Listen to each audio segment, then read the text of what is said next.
चुकीच्या वेळी सूर्यास्त झाला।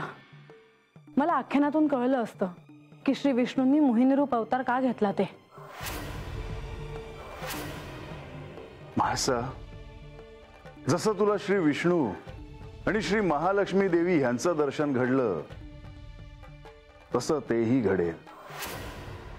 केवळ प्रतीक्षा कर।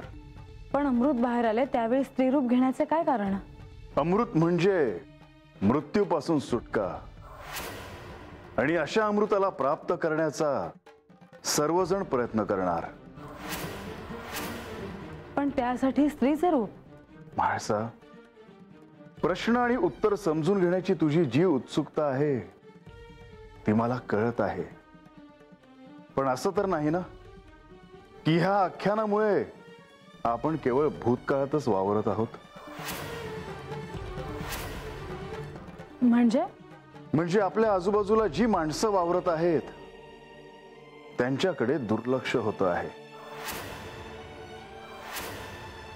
मला नाही तसं वाटत, कारण जो वेळ मिळतो त्यात राज्यकारभारासंदर्भात सगळे निर्णय घेतले जातात आणि न्यायदानापासून सगळी कामं पार पाडली जात आहेत। तुम्हाला असं का वाटलं? मी केवळ माझं मत व्यक्त केलं। तसं होत नसेल तर उत्तमच आहे। मी तर सगळ्यांचीच काळजी घेते आहे। कोणाला काय हवं काय नको हे प्रत्यक्षात पाहते आहे।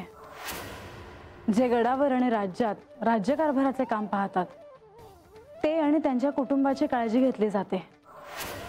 राज्यात कोणाच्या काय समस्या आहेत त्या सोडवल्या जात आहेत। म्हाळसा, मी काय म्हणतो आहे हे तुझ्या ध्यानात काय येत नाही? ज्या सखीच्या प्रेमासाठी तू माझे विभाजन केलेस त्या सखीचा तू एवढा राग करावास? मी एक संधी निर्माण करतो आहे की ज्यातून काही शुभ घडले तर उत्तम। मी माझे दायित्व पार पाडण्यात कमी पडते आहे का? नाही, मला तसे काही म्हणायचे नाही।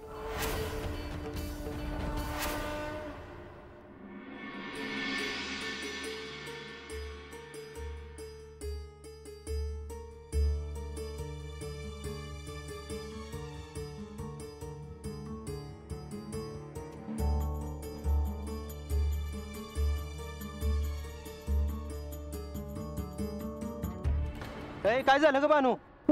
काय होतंय तुम्हासनी? काय नाही, गरगरल्यागत वाटतंय बघ। मग खाली बस खाली बस, हातच थांबू, बरं वाटायला लागल्यावर मग मोर निघू। ए अगं बस, शिव की खाली आहे। अहो बसा की। नग नग, चांगलं मेहनतून यायचं सोडून नाही म्हणाला सा। मला बरं वाटतंय। नक्की का? नाहीतर मी जाऊन मेना घेऊन येतो। नग नग, चला चला। बानू,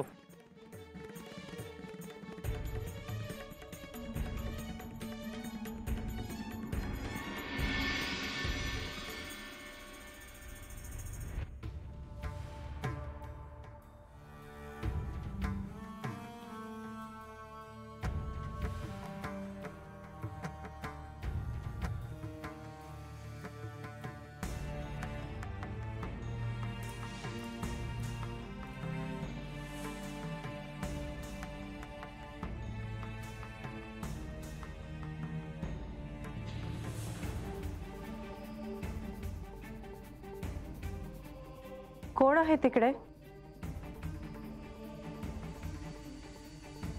जी देवी। गडावर आता देखरेखीवर प्रमुख कोण आहे? केवढप्पा आहेत जी। लवकर जा आणि त्यांना बोलवून आणा। आता जातो आणि सांगावं देतो जी।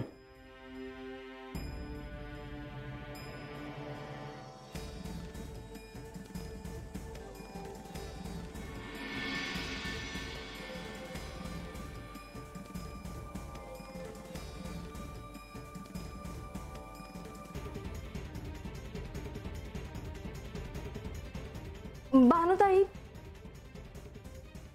काय हो असं का पडलात?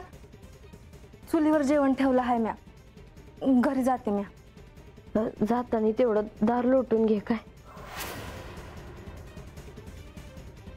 पर तुम्हासनी काय झालं आहे?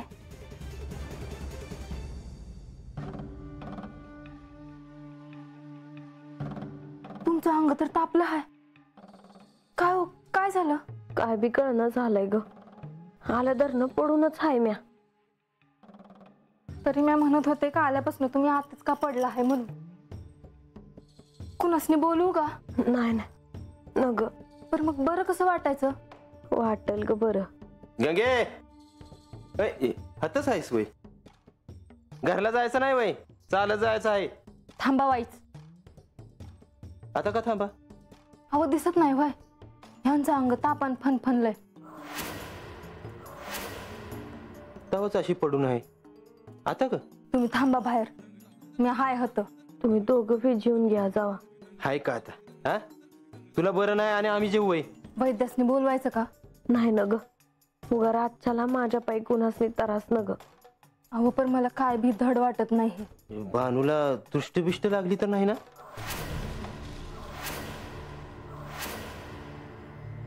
मी दृष्टी काढते, वा बाजूला. काय झालंय ग बानू? म्हणजे ह्याच्या अगोदर कवा तुला असं बघितलं नाही? अरे मला कळना झालंय बघ. पर होईल म्या बरी.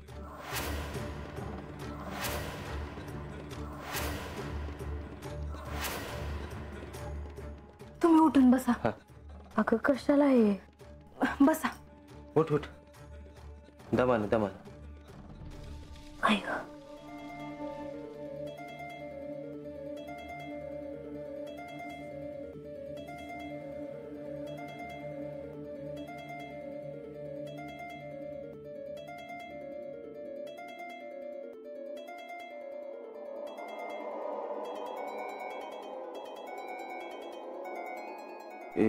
मी काय म्हणतो, आज्याला सांगावं धाडू कमी? नाही नग, आत्ताच नग. तुम्ही बसा बाहेर, मी हाय होतो.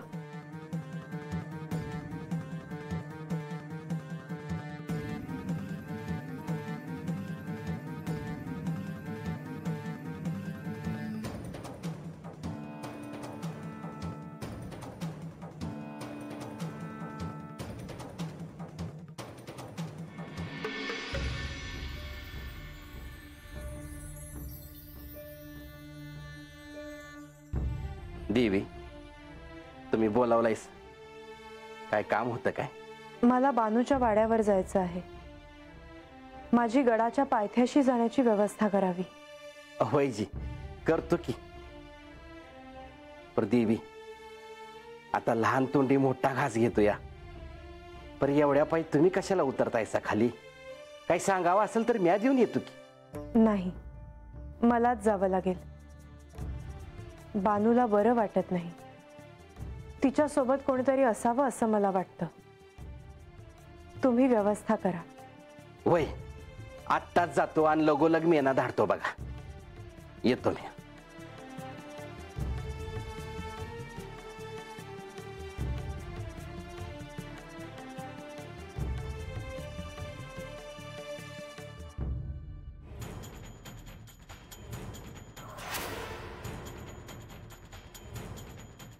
लक्ष्मी देवी, आपण सदहेतूने बानूकडे जाल, पण मला आत्ता ते नको आहे.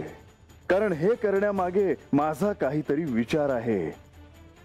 मला काही करून आपल्याला थांबवावंच लागेल.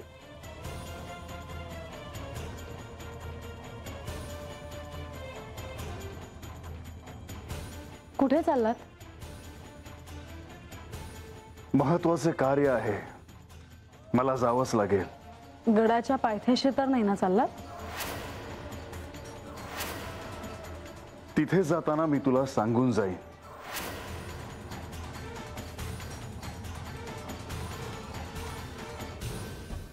असं काय महत्वाचं काम आहे? अक्का, अक्का, माधवी, काय झालं? अक्का एक वार्ता आहे म्हणून धावत आले.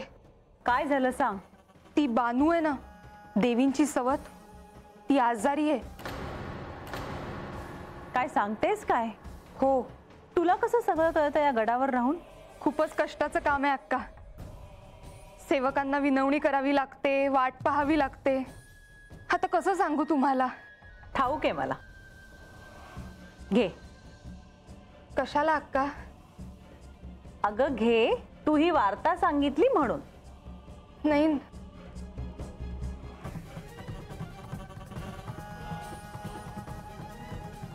आपण ही वार्ता देवींना सांगून येऊयात. हो, जाऊयात. पण मी तर तिला आख्यानात पाहिली होती तेव्हा धडधाकट दिसत होती. आता आपल्याला कसं कळणार? तरी मी सांगेन. मला थोडा वेळ द्या, मी नक्की सांगेन. मलाही असं वाटतंय की आपण म्हाळसाला जाऊन हे सांगावं. पण देवींना आवडेल का आपण त्यांना ही वार्ता सांगतोय ती? का नाही आवडणार? चल. हो.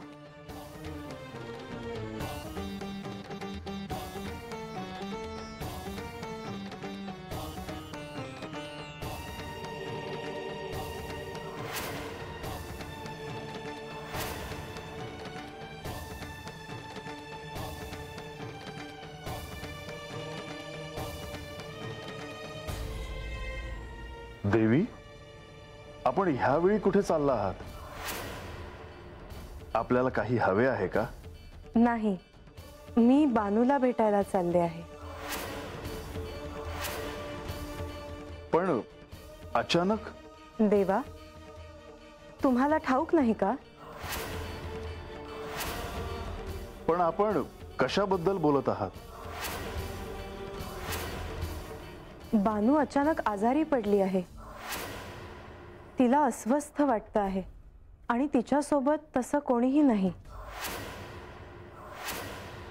देवी, त्यासाठी आपण का कष्ट घेत आहात? मी पाहतो काय करायचं ते. परंतु तिच्यासोबत कोणीतरी असणं आवश्यक आहे. मला त्याची कल्पना आहे. वेळ पडली तर मीच जाईन आणि राजवैद्यांना तिथे पाठवण्याची मी व्यवस्था करणार आहे. म्हणजे तुम्हाला हे ठाऊक आहे ना? होय. देवा, तुम्ही मला काहीतरी सांगण्याचं टाळता आहात. असं का? देवी, आता मी तुमच्यापासून काय लपवणार? केवळ म्हाळसा आणि बानू यांनी एकत्र यावं ह्यासाठी मी ही योजना केली आहे. परंतु बानूला ह्यात वेदना का? देवी,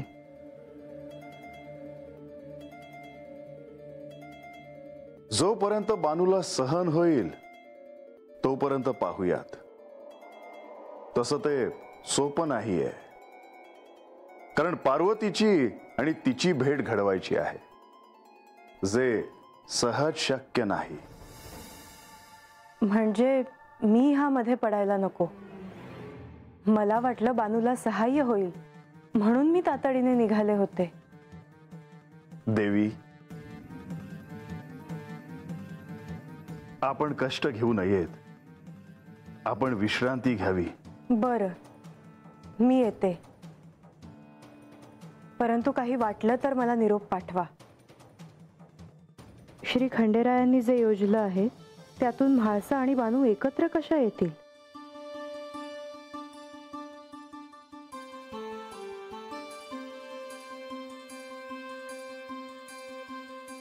मी लक्ष्मी देवींना वेळीच थांबवलं, हे बरं झालं. नाहीतर त्यांनी बानूला लगेच बरं केलं असतं आणि माझी योजना अंमलात आली नसती. काय करायचं ग गंग्या? मला तर काय बी कळना. याई पत्तूर तर बऱ्या होत्या, वाड्यात पाऊल ठेवला ना असं झालं बघा. मी देवासने सांगून येऊ का? रंग्या, देवासनी सांगून उगा त्रास देऊ नगस. बरं राहिलं, पर वैद्यासनी दावाय नको वय. काय झालं म्हणजे? अरे देवांच्या पायाशी आहे मी, काय बी नाही व्हायचं बघ मला. आता काय म्हणावं हिला? बर, कस तरी 2 घास खाऊन घेता का? नग, काय बी खाऊ वाटत नाही. अंगात जीवच नाही माझ्या. काय झालं आहे कुणास ठाव.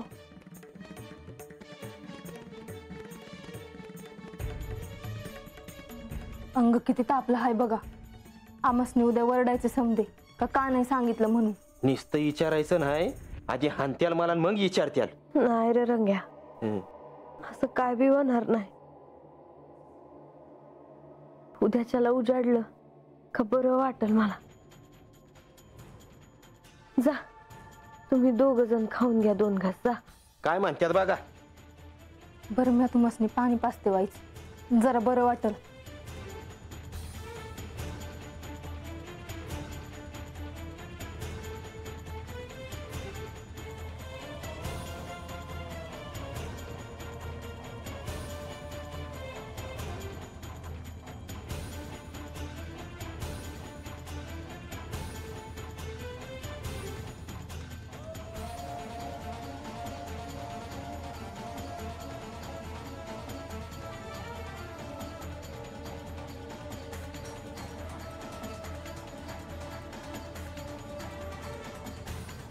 म्हाळसा, म्हाळसा, म्हाळसा. अक्का मी पाहून येऊ का? नको, तिला आवडायचं नाही ते. कुठे गेली ही? मग आपण इथे वाट पाहायची का? येईल ती.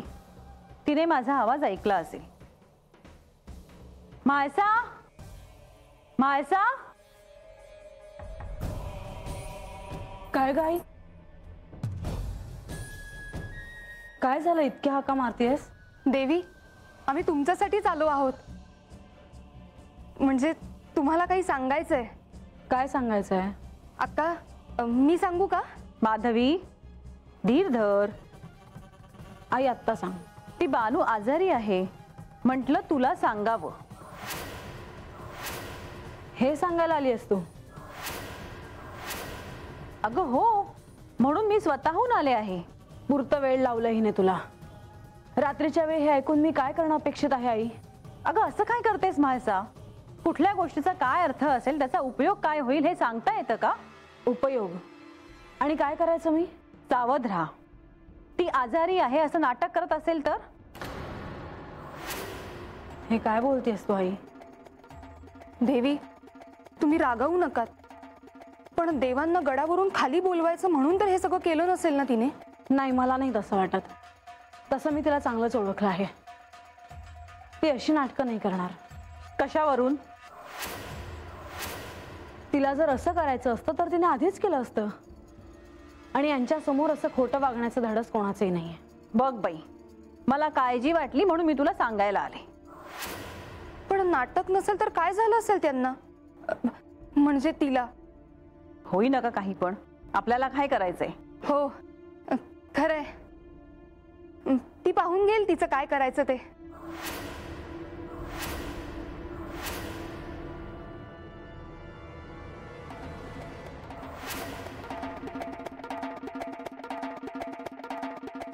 त्यामुळे तुझ्या मनात कसली तरी चिंता आहे हे मी जाणते. नाही, आपणास वाटते तशी कोणतीच चिंतेची बाब माझ्या मनात नाही. पण तुझ्या मनातील इच्छा पूर्ण होणार.